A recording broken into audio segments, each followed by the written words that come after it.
떨어지고 또 떨어졌다. 1954년 목포에서 제3대 민의원 선거에 입후보했다. 무소속으로 출마했다.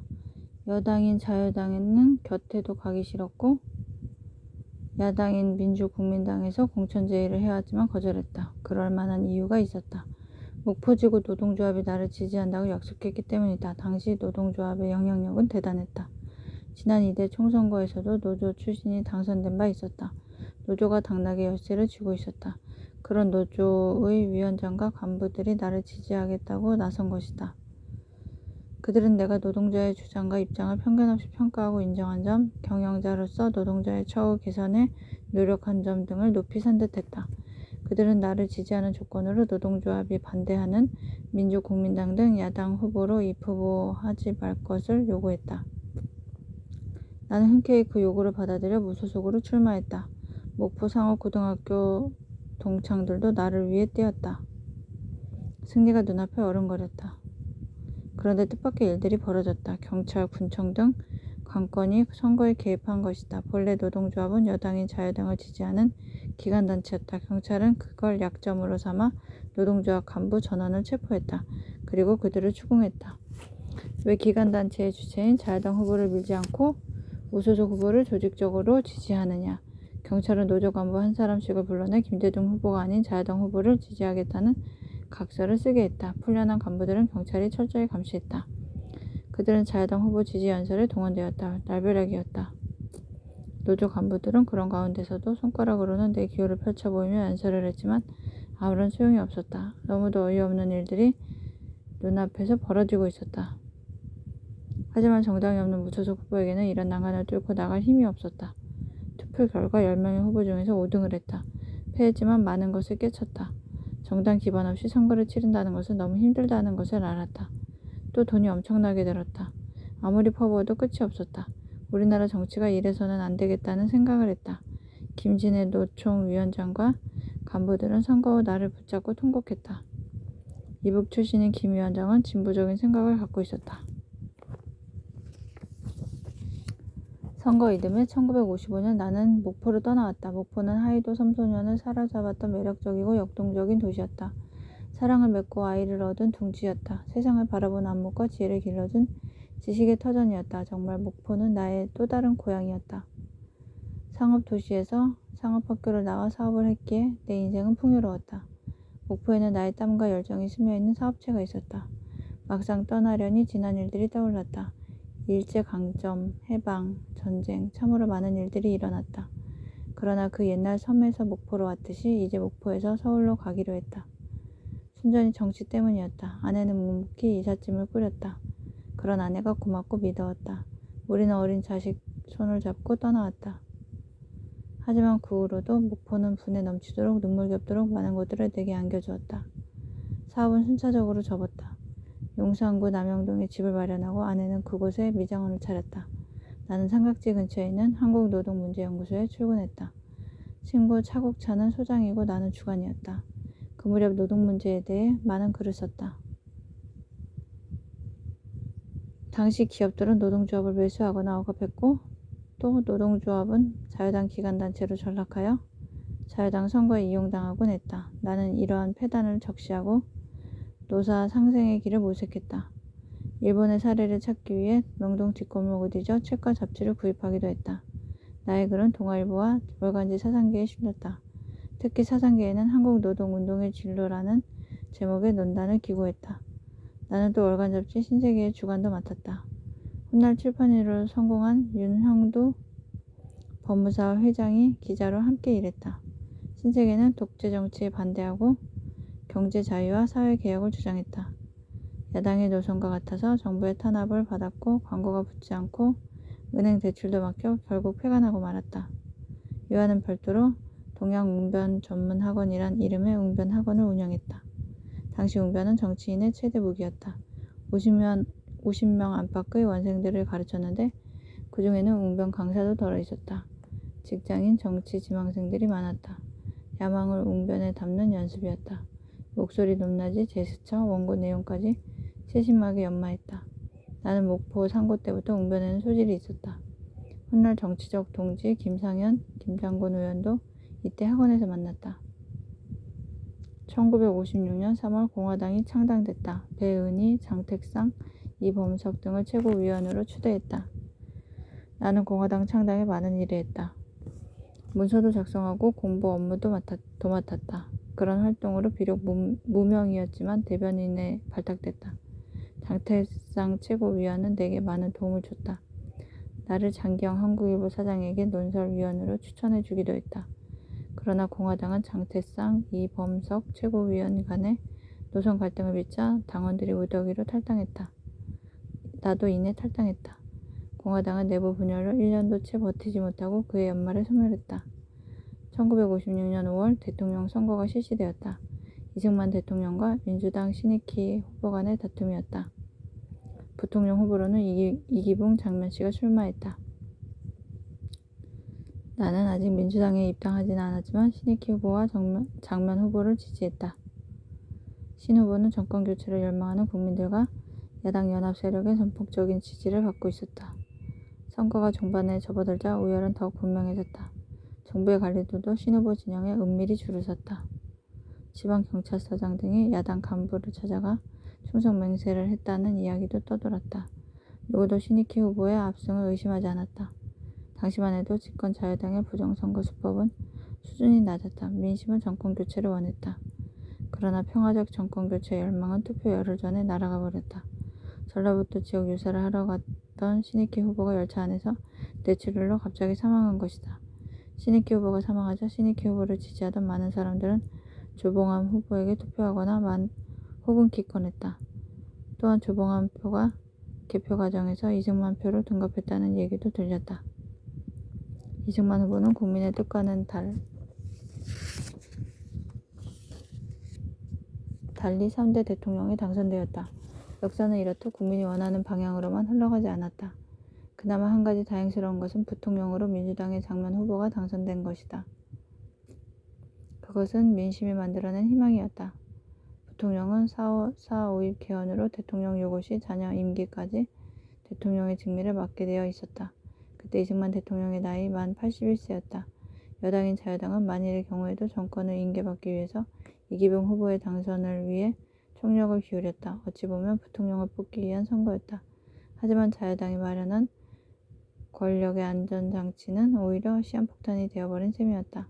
엄연한 국민의 심판이었다. 그러자 이번에는 재차 헌법을 개정하여 부통령의 대통령 승계권을 없애려 공작을 꾸몄다. 민주당은 이를 막으려 모든 힘을 기울였다. 부통령의 대권 승계는 태풍의 눈이었다. 나는 독실한 카톨릭 신자인 장면 부통령을 대부로 모시고 카톨릭 신자가 되었다. 1956년 6월 명동 성당 노기남 대주교 사무실에서 장면 박사가 지켜보는 가운데 중림동 성당에 김철규 신부가 집전하였다. 세례명은 토머스 모어였다. 세례명을 내리며 신부님은 이렇게 말했다. 토머스 모어는 영국의 사상가요 정치가입니다.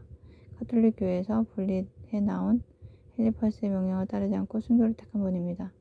이혼을 인정하라는 당시 절대 권력자의 요구를 뿌리치고 작두에 목이 잘렸습니다. 당신도 교회를 위해서 이렇게 순교할 각오를 하며 이 이름을 받으시오. 나는 순간 섬뜩했다. 토머스라면 위대한 신학자 토머스 아퀴나스도 있는데 왜 하필 목 잘린 사람을 세례명으로 주는가? 물론 믿음이 부족했기 때문이다. 하지만 시간이 지나 토머스 모어의 진면목을 알게 되면서 신이 내린 은혜로 받아들였다. 토머스 모어가 감옥에 갇혀있을 때 많은 사람들이 찾아와 왕의 뜻을 따르고 목숨을 건지라고 예언했지만 듣지 않았다. 하나님을 배신할 수 없다는 이유였다.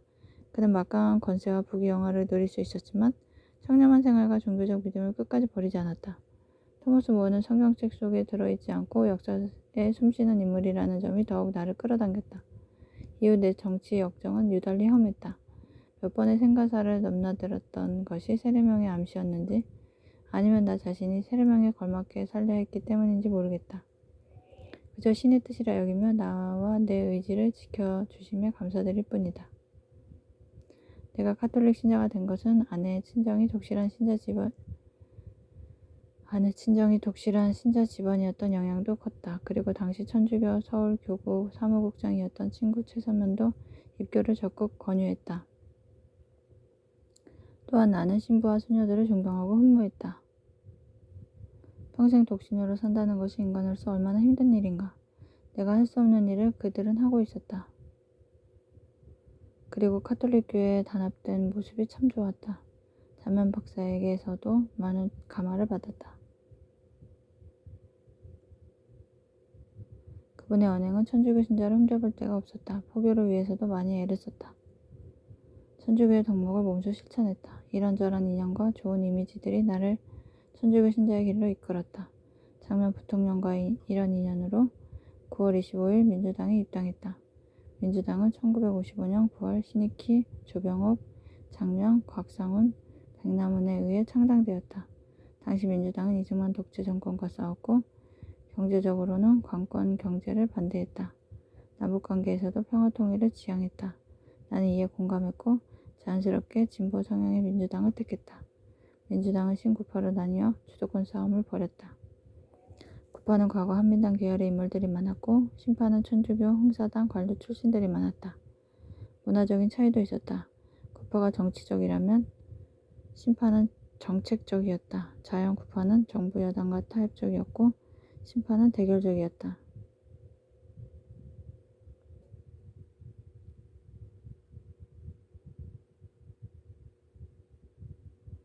나는 신파에 속했다. 노선이 한층 진보적이며 개혁적이었고 내가 존경하는 분들이 신파에 많았다. 또 신파는 장면 박사가 이끌었고 평생 나를 지지하고 성원해준 정일영 박사도 계셨다. 평소 노동 문제에 관심이 많았던 나는 당의 노동부에서 활동했고 얼마 뒤에는 노동부 차장이 되었다. 내가 입당하고 며칠 뒤 장면 부통령 저격 사건이 발생했다. 9월 28일 전당대회에서 연설을 마치고 퇴장하는 부통령을 향해 괴한이 달려들었다. 그의 권총이 불을 뿜었다. 전당대회장인 서울시군관은 비명에 휩싸였다. 부통령은 다행히 왼손에만 부상을 입었다. 범인은 제대 군인이었다. 그 배후에는 물론 자유당과 집권세력이 관여했음은 불보듯 뻔했다. 소위 시군관 저격 사건 발생 직후 장면 부통령이 입원해 있는 병원을 찾아갔다. 누워있는 부통령을 보자 눈물이 났다. 나는 부통령의 피격을 보면서 암담한 정치 현실과 이 땅의 민주주의의 내일을 생각했다. 고개 숙여 한참을 울었다. 그 즈음 진보 정치인 조봉암 선생을 만났다. 정치 현안에 대한 고견을 듣고 싶었다. 선생이 기거하는 서울 사직동 도전공을 찾아갔다. 조 선생은 부탄 피난 시절 영도에 있는 그의 집에서도 뵌 적이 있었다. 조 선생은 공산당에 깊이 몸담았지만 공산당을 공개 비판하고 자익 세력과는 완전 결벌하여 주목을 받았다. 초대 농림부 장관을 지냈고 또 대통령 후보로 나서 선전했다. 당시에도 시대를 앞서가는 정치인으로 진보적 사회민주주의 노선이 주목을 받고 있었다. 내가 선생께 건의했다. 선생님께서는 공산당도 겪어보시고 다시 민주진영에서 일하고 계십니다. 따라서 국민에게 왜 공산당이 나쁜지를 알리는 적임자 같습니다. 공정한 입장에서 왜 공산당을 그만두셨는지 얘기하면 국민들도 그 실상을 제대로 알게 되고 지지도 올라갈 것 같습니다. 그러자 조 선생은 의외의 말을 했다. 김동지 말이 맞긴 한데 그럴 경우에 지지층이 이탈할 수도 있다고 우려하는 사람도 있습니다. 나는 실망했다. 지도자라면 적어도 조봉암 같은 큰 정치인이라면 국민을 위해 결단할 때 결단해야 한다고 생각했다. 자신에게 집결되는 표도 중요하지만 그 표에 대해서 할 말은 하는 그런 용기가 필요하다고 생각했다. 설사 그 표가 떨어져 나가더라도 그렇게 했어야 했다. 그런데 그는 망설이고 있었다. 그 후 선생이 간첩 혐의로 사형을 당했기에 더욱 아쉬웠다. 내가 아는 조봉암 선생은 인간미가 넘치는 매력적인 인물이었다. 단지 난국을 돌파하는 요령이 부족했다. 1958년 봄 다시 국회의원 선거철이 돌아왔다. 그러나 나는 고향 목포에서 출마할 수가 없었다. 이미 민주당의 정중섭 씨가 의석을 차지하고 있었기 때문이다. 현직을 밀어내고 나설 수는 없었다. 나름대로 궁리하고 당 수뇌부와 상의한 끝에 휴전선거지와 강원도 인제에서 출마하기로 했다. 인제는 한국전쟁이 끝난 후 남쪽에 편입된 지역이었다. 나에게는 아는 사람 하나 없는 타향이었다. 하지만 한 가지 다행스러운 것은 군인과 군소, 그 가족이 유권자의 80%를 넘는다는 점이었다. 그 당시는 부재자 투표 제도가 없었기 때문에 군인들은 모두 근무지에서 투표를 했다. 당시 군은 야당을 지지하고 있었다. 자유당 정권과 함께 군대도 부패했음을 병사들은 잘 알고 있었다. 따라서 새로운 세력이 등장하여 세상을 바꿔줄 것을 원했다. 당시 많은 병사들은 전투와 관계없는 잡일에 시달렸다. 나무를 베고 수출 구워 시중에 팔기도 했다. 입대해서 순방 후다 제대한 사람도 있었다. 부당한 처우와 인권 유리는 다반사였다. 썩은 사회를 보며 새 세상을 꿈꾸지 않는다면 젊은이가 아닐 것이다. 병사들은 자연 야당을 지지했다. 당시에는 지역감정이라는 용어 자체가 없던 시절이었다. 출마하려면 먼저 등록을 해야 했다. 신청서를 냈을 때 경쟁 상대인 자유당 후보는 이미 등록을 마쳤다.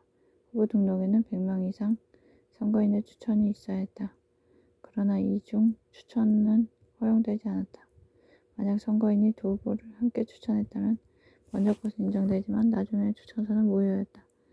그래서 행여 중복 추천이 있을까봐 130명의 추천 서명을 받아 놓았다. 그러고도 만일의 사태를 우려하여 130명이 서명 날이나 추천 용지를 3통씩 작성하여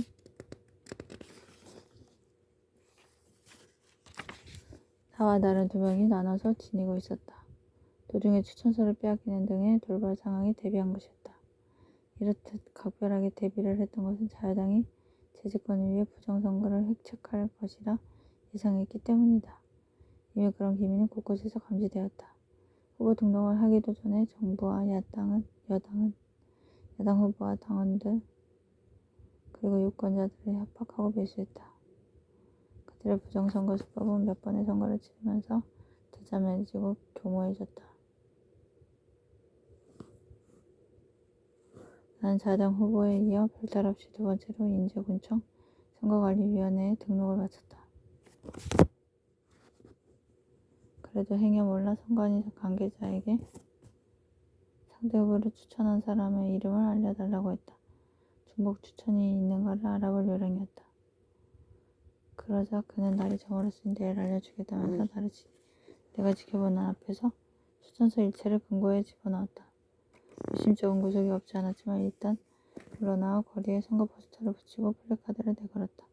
그런데 다음날 가장 우려했던 일이 현실로 나타났다. 선관위에서 등록이 무효 처리되었다는 연락을 해온 것이었다. 나와 자유당 후보를 중복 추천한 사람이 70명을 넘었다고 했다. 나중에 안 사실이지만 그날 밤 그들은 나를 탈락시키기 위해 바삐 움직였고 우선 금고 안에 있는 추천서를 꺼내 추천자들을 알아낸 후 다시 그들을 찾아가 자유당 후보를 추천토록 했다. 중복 추천자를 통합시켜버린 것이었다. 군청 내무 과정이 주동하고 경찰이 도왔다. 할 수 없이 새로 추천을 받아야 했다. 등록 마감까지는 딱 하루가 남아있었다. 그러나 그 일은 쉽지 않았다. 아는 사람이 별로 없는 데다 후보 등록을 방해하려는 자유당의 사설이 뻔했기 때문이다. 그래서 사람들을 찾아가야 했다. 유권자들을 방문해서 억울하고도 다급한 사정을 호소했다. 그런데 어느 집이건 도장이 없었다. 이 이장들이 집집마다 돌면서 필요배급이 필요하다며 주민들의 인감 도장을 몽땅 걷어가 버렸다. 추천 날인을 하려 해도 도장이 없었다. 할 수 없이 지금은 인감이 없지만 김대중 후보를 추천한다. 김 후보 측이 도장을 새겨 날인해도 무방하다는 문서를 만들어 손도장을 찍게 했다. 하지만 난감한 일이 또 생겼다. 도장을 새기려 도장가게에 들르자 도장을 새길 수 없다고 했다. 경찰이 이미 손을 써놨기 때문이었다. 마감 시간은 얼마 남지 않았기에 누구라도 어떻게 해서든 도장을 새겨야 했다. 가장 빨리 도장을 새길 수 있는 재료가 무엇일까 생각해보았다. 호박꼭지였다. 묵은 호박꼭지를 모았다. 선거운동원들이 둘러앉아 호박의 이름을 새겼다. 인주를 묻혀 찍으니 도장은 도장이었다. 이렇게 해서 우리 정치사에 기록된 유명한 호박꼭지 도장이 탄생했다. 우리는 다시 추천서를 선관위에 제출했다. 등록서를 일체를 다시 제출하자 자동 후보 측에서는 깜짝 놀랐다. 그래도 그들은 그대로 물러서지 않았다. 서류 심사를 다시 해야 한다는 등 시비를 걸었다. 그때 선거관리위원회 위원장은 김창윤 씨가 맡고 있었다. 그는 서류를 검토하더니 소정의 양식을 제대로 갖췄으니 별 문제가 없다고 말했다. 김 위원장은 그 지역 등기소 소장으로 평소 품성이보다 지역사회 신망이 높은 편이었다. 도등기소는 소속이 사법부라서 권력으로부터 비교적 자유스러운 측면도 있었다. 그러나 자유당 측의 사주를 받은 다른 선관위원은 추천자 전원의 도장을 가져와야 한다고 우겼다. 나는 따졌다. 절차가 적법하고 내용도 하자가 없으니 등록은 당연히 유효한 것이라고 주장했다. 위원장만이 내 편을 들었을 뿐 선관위원 모두가 짜고서 나를 공박했다. 그러다가 위원장까지도 몰아세웠다. 김 위원장도 물러설 수밖에 없었다. 선거관리위원회는 추천자 전원의 도장을 가져오지 않으면 등록을 취소하겠다는 결정을 내렸다. 다시 내가 고함을 질렀다. 선거관리위원회가 도장을 문제 삼아 부정 여부를 조사한다는 것은 엄연한 월권입니다. 이는 사법당국의 권한입니다. 선관위는 형식적 요건만 갖춰져 있으면 등록해야 합니다. 그리고 그 도장의 유효 여부는 법정에서 가려질